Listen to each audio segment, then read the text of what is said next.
കോഴിക്കോട് വിലങ്ങാട് മലയങ്ങാട് ജനവാസ മേഖലയിൽ കാട്ടാന ഇറങ്ങി. കഴിഞ്ഞ ദിവസവും കാട്ടാന പ്രദേശത്ത് കൃഷി നശിപ്പിച്ചിരുന്നു. വനംവകുപ്പ് ഉദ്യോഗസ്ഥർ സ്ഥലത്തെത്തി. മിഥില ബാലൻ കോഴിക്കോട് ചേരുന്നു. കൂടുതൽ വിവരങ്ങളുമായി. മിഥില, എന്താണ് ഇപ്പോഴത്തെ സാഹചര്യം?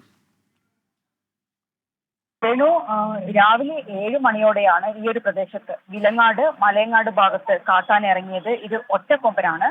റോഡിലൂടെ കൃഷിസ്ഥലത്തേക്ക് കയറുകയാണ് ഉണ്ടായത്. കഴിഞ്ഞ ദിവസവും സമാനമായ രീതിയിൽ ജനവാസ മേഖലയിൽ കാട്ടാന ഇറങ്ങിയിട്ടുണ്ടായിരുന്നു. വ്യാപകമായി കൃഷി നശിപ്പിച്ചിട്ടുണ്ടായിരുന്നു. ഇത്തരത്തിൽ ജനവാസ മേഖലയിൽ ആന ഇറങ്ങിയതിന്റെ ഒരു ആശങ്കയിൽ തന്നെയാണ് പ്രദേശവാസികൾ ഉള്ളത്. ഇപ്പോഴും കാട്ടാന അവിടെ നിലയുറപ്പിച്ച സ്ഥിതിയാണുള്ളത്. ഒപ്പം വനംവകുപ്പ് ഉദ്യോഗസ്ഥരും സ്ഥലത്തുണ്ട്. ആളുകളെല്ലാം ഞാൻ സൂചിപ്പിച്ചതുപോലെ തന്നെ അടിക്കടി ഇങ്ങനെ ആന ജനവാസ മേഖലയിൽ എത്തുന്നതിന്റെ കടുത്ത ആശങ്കയിൽ തന്നെയാണ് അവരുള്ളത്. കാർഷികവിളകൾ വ്യാപകമായി നശിപ്പിച്ചിരുന്നു. ഇത് വനത്തോട് ചേർന്നുള്ള ഒരു പ്രദേശമാണ്. കോഴിക്കോട് കണ്ണൂർ ജില്ലാ അതിർത്തിയായ വനമേഖലയോട് തൊട്ടടുത്ത് കിടക്കുന്ന ഒരു പ്രദേശമാണ് വിലങ്ങാട് എന്നുള്ളത്.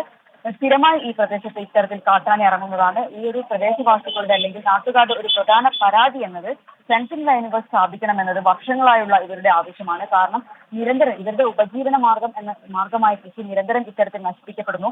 മാത്രമല്ല, നമുക്കറിയാം വയനാട്ടിലെ സാഹചര്യമുണ്ട്. അതുകൊണ്ട് തന്നെ ഈ പ്രദേശത്തുള്ള ആളുകളെല്ലാം തന്നെ വലിയ രീതിയിലാണുള്ളത്. ഈ ഒരു സാഹചര്യത്തിൽ അടിയന്തരമായ ഒരു ഇടപെടൽ ഇവർ ആവശ്യപ്പെടുന്നുണ്ട്. മിഥില ബാലനാണ് കോഴിക്കോട് നിന്ന് വിവരങ്ങൾ നൽകിയത്.